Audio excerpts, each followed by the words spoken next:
Filipenses capítulo 3, verso 13 e 14.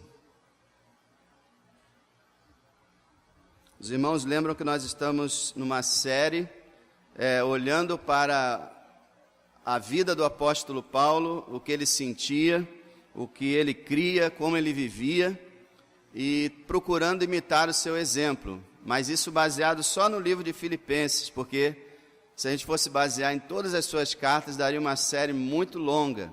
Então nós estamos olhando para essa carta e vamos ler o verso 13 e 14.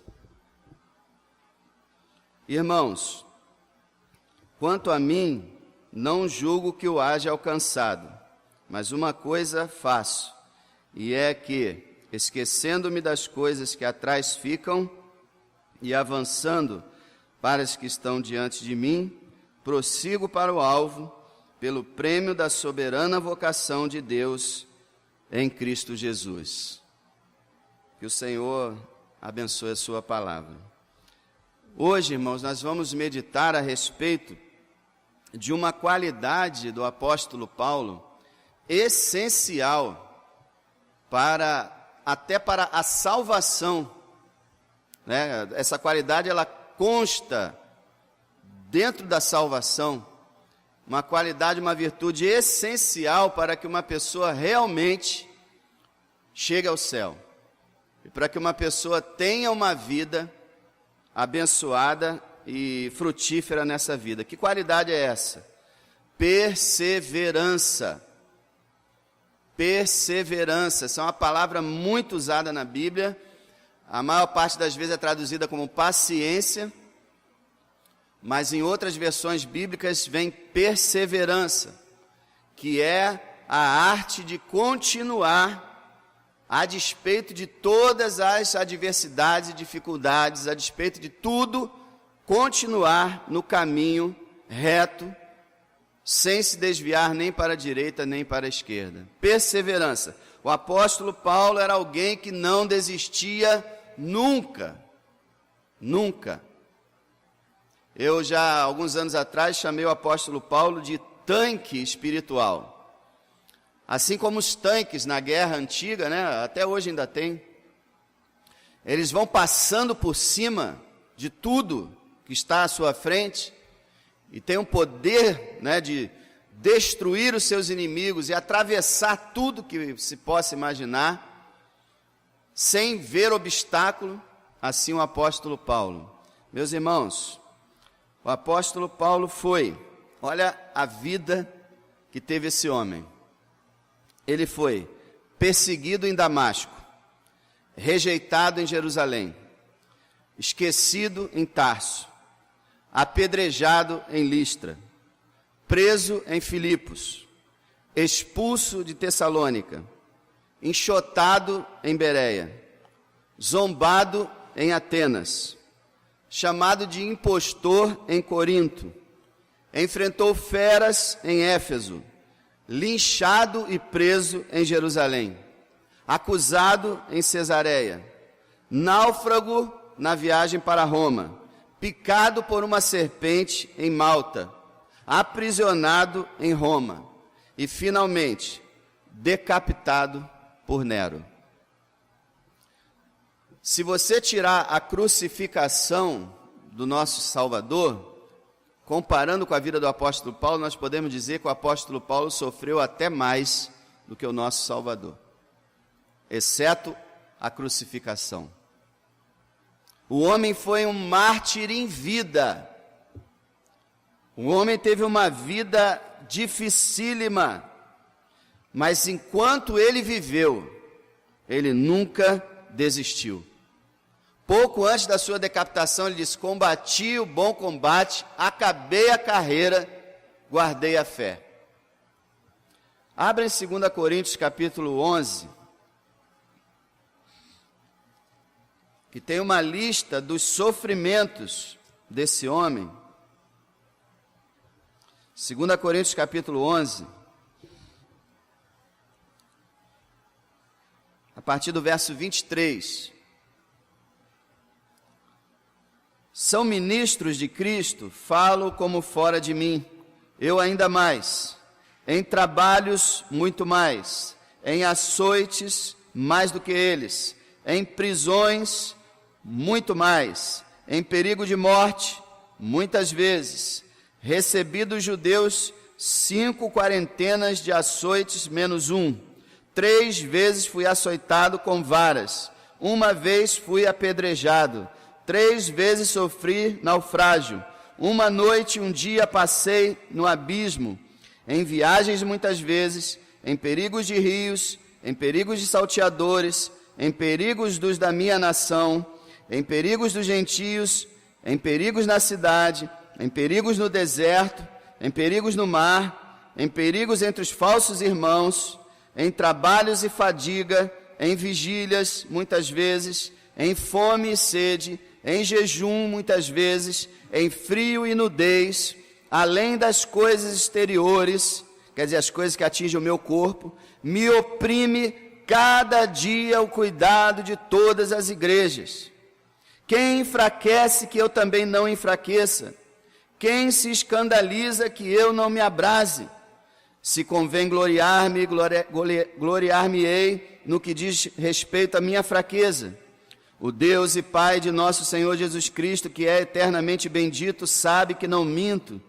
Em Damasco, o que governava sob o rei Aretas, pôs guardas às portas da cidade dos Damascenos para me prenderem, e fui descido num cesto por uma janela da muralha, e assim escapei das suas mãos. Ele tá contando a história incrível de que ele ia entrar na cidade de Damasco como o grande mestre fariseu, que ia prender os cristãos, cheio de honra e glória, e saiu dentro de um cesto, pelo muro, fugido, porque havia se tornado cristão. Vocês viram essa lista aqui? Eu pergunto para vocês, quem sofreu dessa forma aqui entre nós? Alguém? Alguém aqui já passou por isso aqui? Apedrejamentos, linchamentos, prisões? Alguém passou por isso aqui? Não. Para piorar a situação, no capítulo 12, ele fala que um espinho na carne, um mensageiro de Satanás veio para esbofeteá-lo. E ele pediu ao Senhor para que retirasse o espinho, e o Senhor disse, não vou tirar, a minha graça te basta, e o meu poder se aperfeiçoa na fraqueza. Então nós temos um homem aqui, extremamente sofredor, um homem que, como Deus falou, o Senhor Jesus falou a Ananias, vai lá porque ele é o meu vaso escolhido, e ele vai saber o que ele tem que padecer pelo meu nome. O homem que fez os outros sofrer, agora sofria mais do que todos. O que era perseguidor, agora era perseguido. E meus irmãos, apesar de todas essas lutas, de todas essas contrariedades, essas adversidades, onde ele ia, irmãos, ele era caçado. Onde ele ia, ele tinha que fugir. Onde ele ia, claro, ganhava muitas almas, mas imediatamente também tinha que sair daquele lugar. Apesar de tudo isso, ele não desistia, ele nunca desistiu. Precisaram arrancar a cabeça dele, para a língua dele parar de proclamar o Evangelho. Só conseguiram calar aquele homem quando cortaram a cabeça dele. Abrem Filipenses de novo, capítulo 3. E a pergunta é, por que Paulo perseverou? Por que Paulo foi até o final? Nós sabemos, lógico, que a razão máxima é por causa da graça de Deus e da aliança que Deus fez com ele pela sua misericórdia e o Espírito de Deus que habitava nele. Mas ele poderia, como muitos de nós às vezes, fraquejar, pensar em desistir, abandonar. Mas ele não, ele foi até o fim, sempre com o mesmo vigor e determinação. A história fala no final do livro de Atos que ele estava preso em Roma, e segundo os historiadores, nessa primeira prisão ele foi libertado, E quando ele foi libertado, depois de ter passado mais de 3 anos preso, o que ele fez? Voltou a percorrer todas as cidades e proclamar o evangelho novamente. Uma segunda vez ele é preso, com mais ou menos 60 e poucos anos de idade. E aí sim ele é colocado num calabouço e depois decapitado. Mas ele nunca desistiu. Por quê? Qual era o segredo? Olha como ele fazia, versículo 13, Filipenses. Irmãos, quanto a mim, não julgo que o haja alcançado. Ele estava falando sobre várias coisas, sobre conhecer a Deus, sobre atingir a ressurreição, sobre a maturidade, sobre tantas coisas. E ele fala com muita humildade: irmão, eu não acho que cheguei lá não. Ele era uma pessoa que queria crescer mais, ele queria mais de Deus, mais experiência, mais conhecimento, ele queria trabalhar mais, ele queria mais e mais e mais. Ele diz: olha, quanto a mim, eu não julgo que eu haja alcançado. E nós sabemos, irmãos, que a salvação é eterna, mas ai daquele que vive de qualquer maneira, contando que no final vai ser salvo. Não. Aquele que perseverar até o fim, será salvo. Então, ao mesmo tempo que nós cremos que a nossa salvação é eterna, mas ao mesmo tempo nós desenvolvemos a nossa salvação, como diz Paulo em Filipenses 2, com temor e tremor. E a gente ouve aquele mandamento: aquele que está em pé, olhe que não caia. Então a gente vigia, a gente ora, e a gente não tem a pretensão de dizer que nós já temos tudo o que poderíamos, já sabemos tudo o que deveríamos saber, e de que já está suficiente, já está bom. Meu irmão, quando a pessoa fica satisfeita, aí começa o declínio. Eu me lembro da história de um grande pintor, que quando ele fez um quadro, ele olhou para o quadro e falou assim: lindo esse quadro, estou satisfeito com ele. Ele pegou a palheta, os pincéis e jogou fora, e falou: acabou a minha carreira. Desde agora não pinto mais. Por quê? Porque ele havia ficado satisfeito. Já tinha chegado aonde ele achava que deveria chegar. Para ele, a inspiração dele tinha terminado. Então, um dos segredos é essa questão de: eu não alcancei ainda, eu não cheguei lá ainda, eu estou crescendo, eu estou buscando, eu quero mais. Meus irmãos, a estagnação, o contentamento com que se tem no mau sentido, me dá só isso aqui, já está bom isso aqui, e não quero, não precisa mais não, isso aqui já está bom. Isso é o começo do naufrágio. Existem milhões de pessoas nessas condições, e muitas igrejas, e até muitas igrejas batistas.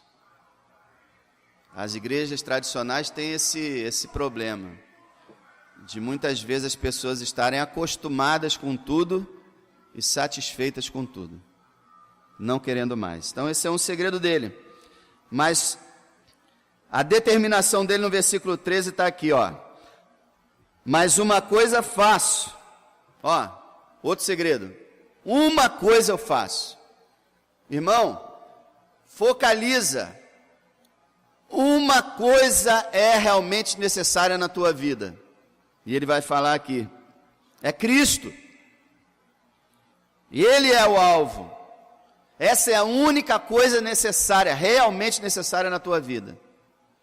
Quando nós vimos aqui, hoje lá embaixo, Satanás tentando Jesus e dizendo: transforma essas pedras em pães. E a resposta de Jesus: nem só de pão viverá o homem, mas de toda a palavra que sai da boca de Deus. Jesus disse: mais importante do que o pão é a palavra. Mais importante do que tudo. Sabe o que acontece? Se o ser humano ele focaliza vários alvos, imagina que você está com um rifle, você está praticando tiro ao alvo, mas colocam vários alvos na sua frente, de uma vez só. Você vai acertar eles? Dificilmente. Dificilmente você vai, são vários alvos. de uma vez só. Mas se tem um alvo só, você mira aquele alvo. Você tem tempo e concentração para mirar aquele alvo e acertar aquele alvo. O seu alvo é Cristo. Uma coisa eu faço. Às vezes a gente quer fazer tudo ao mesmo tempo, e fazer várias coisas, muitas coisas inúteis. Como uma pessoa consegue ler livros seculares e não ler a Escritura Sagrada? Como uma pessoa consegue ver novela e não assistir um filme cristão? Como uma pessoa consegue ficar na internet, no Facebook, lá no mundão, vendo as coisas do mundo e não assistir uma mensagem cristã? Não está indo no alvo. Uma coisa eu faço, irmão, só uma coisa é necessária. Lembra que Jesus falou para Marta? Marta, Marta, estás ansiosa e afadigada com muitas coisas, mas uma só é necessária, e Maria escolheu a boa parte. Às vezes nós estamos cansados, sobrecarregados, preocupados, investindo nosso tempo com tantas coisas fúteis. O homem é no seu carro, no seu isso, no seu aquilo. A mulher é no seu cabelo, na sua roupa, é no shopping, é na moda. Cada um tem suas fraquezas e a pessoa está agarrada nisso. Isso é o mais importante. A pessoa gasta dias nisso, horas nisso, muito dinheiro nisso. Às vezes dá centenas de reais para uma vaidade, mas não dá 10 reais para ajudar um pobre. E essa é a situação que a gente está vivendo. Mas Jesus diz, uma coisa eu faço. Paulo fala, uma coisa eu faço. E olha só, olha o que ele faz. Versículo 13. Esquecendo-me das coisas que atrás ficam e avançando para as que estão diante de mim. Meu amado, para você ser perseverante, você tem que esquecer o que ficou para trás. O que ficou, ficou, irmão. Vai ficar vivendo de passado? Passou. Não pode ficar, irmão, o passado, Satanás usa o passado para prender. Olha o que Satanás faz. Satanás usa o passado e o futuro para prender e anular o nosso presente. Deus quer que a gente viva o presente. Satanás quer que a gente viva no passado e no futuro. Olha, eu esqueço tudo que para trás ficou. O que para trás ficou? Ele foi perseguidor da igreja. Ele votou para a morte de cristãos, torturou cristãos, ele, como nós lemos aqui, foi preso, chicoteado, expulso. Já pensou se ele ficasse lembrando disso tudo? Não, deixa isso para lá, esquece isso, irmão, o que estiver te prendendo ao passado, deixa para lá, esquece isso. Esquece as coisas que ficaram no passado. Quando o acusador fica jogando culpa em cima de você, e a Bíblia diz, nenhuma condenação há para os que estão em Cristo Jesus. O acusador fica jogando culpa em você de coisa que aconteceu lá no passado, que você não pode refazer. Deixa o passado no passado. Tem pessoas que odeiam pessoas, lá por causa do passado, tem pessoas que odeiam pessoas que já morreram. Deixa o passado. Esquecendo-me das coisas que ficam para trás. Irmão, ficou para trás. Ficou para trás. Em nome de Jesus, que todo trauma seja quebrado pelo Senhor da glória. Trauma é uma ferida, é algo que machuca, que mancha a vida de uma pessoa, deforma a vida de uma pessoa, mas Deus é poderoso para fazer que todas as coisas sejam novas. As coisas velhas já passaram, eis que tudo se fez novo. Se as coisas velhas passaram, esqueça elas. Olha, irmão, se até hoje você não trabalhou na obra do Senhor, esquece isso. Passa a trabalhar hoje. Se até hoje você fez vários votos a Deus e não cumpriu, se até hoje você pecou, você errou, você foi negligente, esquece. E começa agora. Começa hoje. Olha o que ele fala, esquecemos das coisas que para trás ficam e avançando para as que estão diante de mim. O segredo da perseverança é você saber que você está avançando, você não está parado. Servindo a Deus, você está sempre avançando, sempre progredindo, sempre subindo a escada para o céu. Cada dia é um degrau a mais que você sobe. A vida cristã é progresso, não é estagnação. Então, eu não vou ficar parado, eu vou deixar para trás o que ficou para trás, e eu vou avançar, eu vou continuar, eu não vou desistir. Agora, por que ele fazia isso? E engraçado que ele fala avançando para os que estão diante de mim. Você tem que se... Olha, você sabe o que significa a palavra preocupação? Pré-ocupação. Você está se ocupando daquilo que não existe ainda. E muita gente fica presa em ansiedade por coisas que ainda não aconteceram. Ele fala aqui, ó, eu avanço para as que estão diante de mim. Eu avanço para o hoje. Eu não estou pensando no dia de amanhã. Jesus falou, basta cada dia o seu mal. Não estejais ansiosos, pois pelo dia de amanhã, o que você vai comer, o que você vai vestir, porque o Senhor é fiel para te sustentar. Não fica preocupado, como é que vai ser quando eu ficar velho? E eu vou ficar sozinho, e não sei o quê, e como é que vai ser minha morte? Para de pensar no futuro, viva o presente. Viva o presente.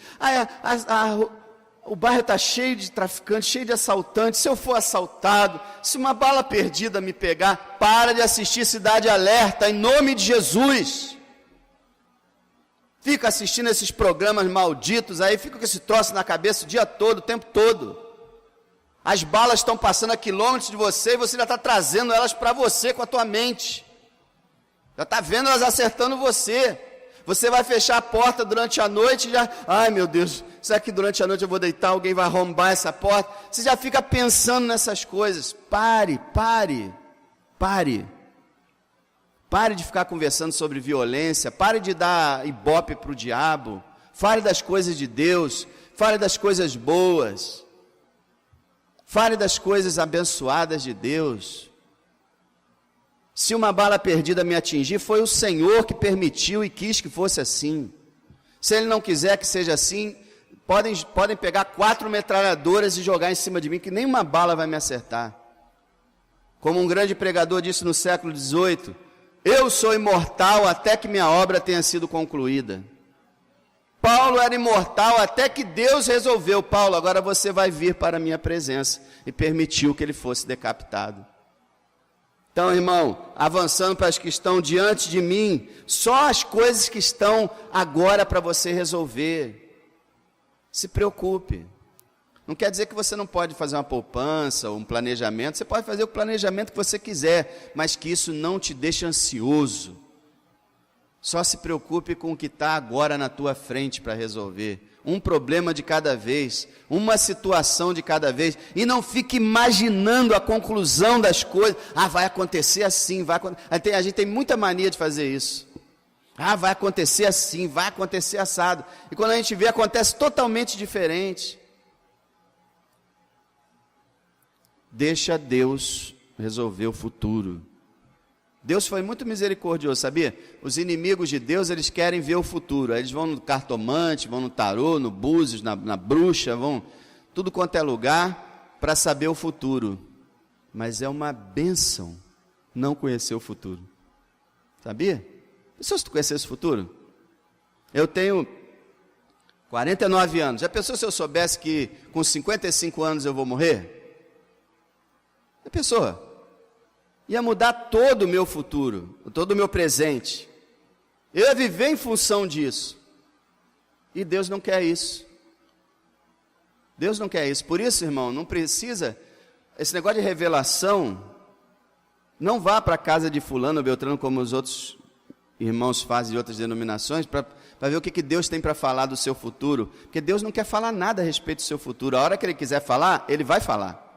Você não precisa ir procurar.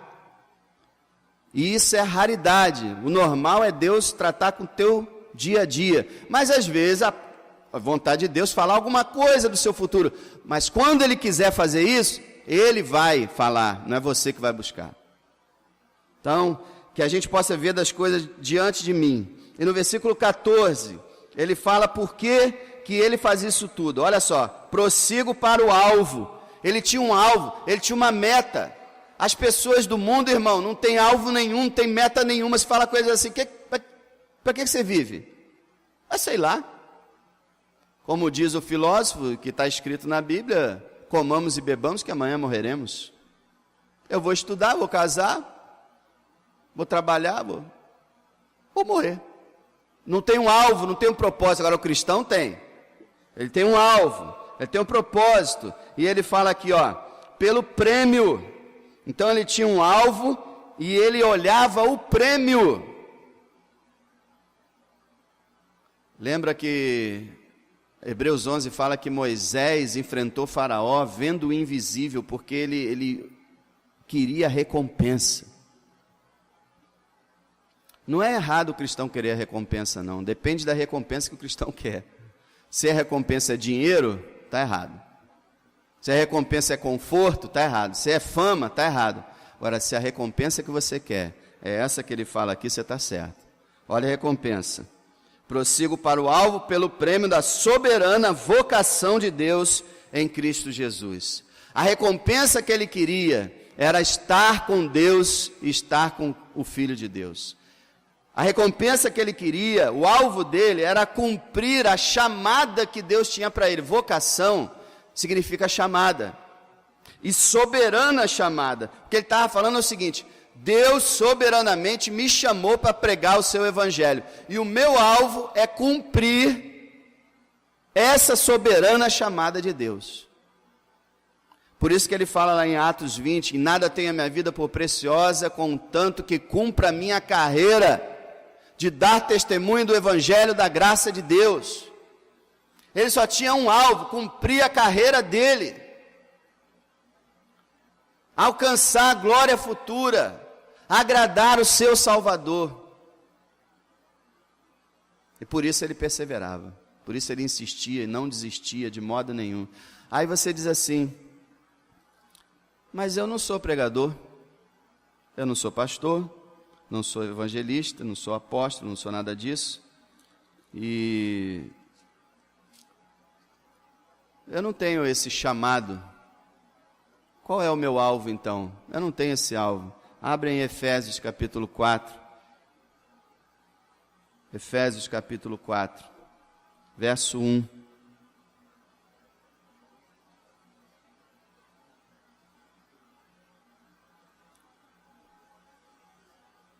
Rogo-vos, pois eu, o preso do Senhor, que andeis como é digno da vocação com que fostes chamados. Vocação é o quê? Chamado. Andem como é digno do chamado que vocês foram chamados. Então, vocês têm um chamado também. Um chamado para ser santo. Um chamado para entrar na glória celestial. E vocês têm um chamado para andar dignamente, conforme esse chamado. Vocês foram chamados para ser filhos de Deus, para agradá-lo em tudo, para servi-lo fielmente e para alcançar a salvação eterna. Esse é o chamado de vocês, que vocês procurem cumprir, que esse seja o alvo de vocês, que esse seja o nosso alvo. Meu irmão, que nós possamos ser perseverantes como o apóstolo Paulo era, insistentes, independente das adversidades, irmãos. A vida cristã não é fácil. Nós vimos quando Satanás tentou o próprio Jesus Cristo. E ele não vai tentar a gente? Claro que ele vai tentar. E ele vai usar coisas razoáveis. Ele vai usar necessidades físicas, como ele usou com Jesus o pão. E aí quando a gente fica endividado, quando o salário não dá, quando a coisa aperta, a gente vai e pensa em desviar. Ele usa qualquer situação, por mais que pareça benéfica. Agora preste atenção numa coisa: seja qualquer que for a situação, se ela te afasta do Senhor, se ela te afasta do povo de Deus e te afasta da obra de Deus, não é algo de bom. é algo que você tem que colocar em segundo plano. Em primeiro plano, o seu chamado. Irmão, persevera, insiste, continua. A vitória será retumbante, maravilhosa. Eu tenho certeza que todos nós, quando entrarmos na glória celestial, nós teremos um arrependimento. Um arrependimento muito forte vai bater no nosso coração. Sabe qual? O de não ter feito mais por Ele. O de não ter se dedicado mais a Ele. E não ter pregado mais a sua palavra. Não ter servido Ele com mais fidelidade. Não ter ofertado a Ele mais. Não ter dedicado mais a nossa vida. Que a gente vai ver e olhar para tudo aquilo que é a vida eterna, e a gente vai dizer, o quão tolo eu fui, que passei anos e anos lá na terra, podia ter feito muito mais. Que todos nós, irmãos, perseveremos na fé, porque aquele que perseverar até o fim, será salvo. Não adianta uma pessoa dizer, eu sou salvo, salvo para sempre. Sim, isso é verdade, mas o salvo persevera. Se você não tem interesse nas coisas celestiais, se você não está dedicado a Deus, se você está com um pé no mundo e um pé na igreja, se você... Isso não é um comportamento digno da chamada que nós temos. Persevera, insiste, passe por todos os obstáculos, peça a Deus para você também ser um tanque espiritual. Vamos continuar, irmão, não vamos deixar nada nos afastar. O nosso lema seja: 1000 cairão ao teu lado, 10.000 à tua direita, mas eu não vou ser atingido, em nome de Jesus. Pela graça de Deus, o inimigo vai jogar as suas setas, os seus dardos, mas vai bater no escudo da fé e vai voltar. E ele não vai prevalecer contra mim. Você possa dizer como Jesus disse, se aproxima o príncipe desse mundo, mas ele nada tem em mim. Não tem nada a ver com ele. Vai-te, Satanás, porque está escrito, só o Senhor teu Deus adorarás, só a Ele servirás. Irmão, vamos servir a Deus, irmão, com todo o nosso coração, com todo o nosso sentimento, nosso ardor, nossa paixão, com a nossa vida. Seja isso que mais toque o nosso coração, não um time de futebol, ou uma carne na brasa, ou uma novela. Mas que seja realmente a nossa vocação, nosso chamado, nosso Salvador. Deixando as coisas que ficam para trás, prossigo para o alvo, pelo prêmio. Há um prêmio, há um descanso preparado para o povo de Deus. Mas só para aquele que lutar e vencer. Jael ficou no deserto, prostrado e pereceu por causa da murmuração e da incredulidade. Vamos buscar força em Deus. Está esfriando? Volte a face para o Senhor Todo-Poderoso e fale com Ele: Senhor, estou esfriando. Envia o fogo do Espírito sobre o meu coração. Acende a chama, reaviva a minha alma.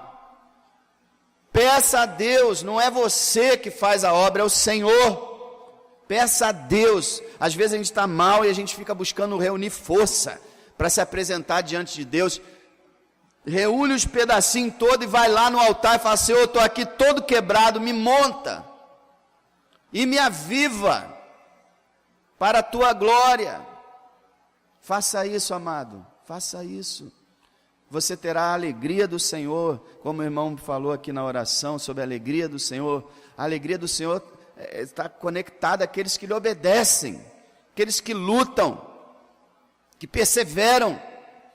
Não deixa ninguém desviar você, nenhum sentimento. nenhum amigo, nenhum parente, nenhum dinheiro desse mundo, nenhum conforto, nenhuma proposta indecente, imoral, desonesta. Joga tudo isso para longe e abraça o Senhor e vive com Ele. O diabo, ele está como um leão ao derredor, bramando, buscando quem ele pode engolir. Mas aqueles que são do Senhor, ele não pode engolir, não. Mas nós temos que vigiar e orar.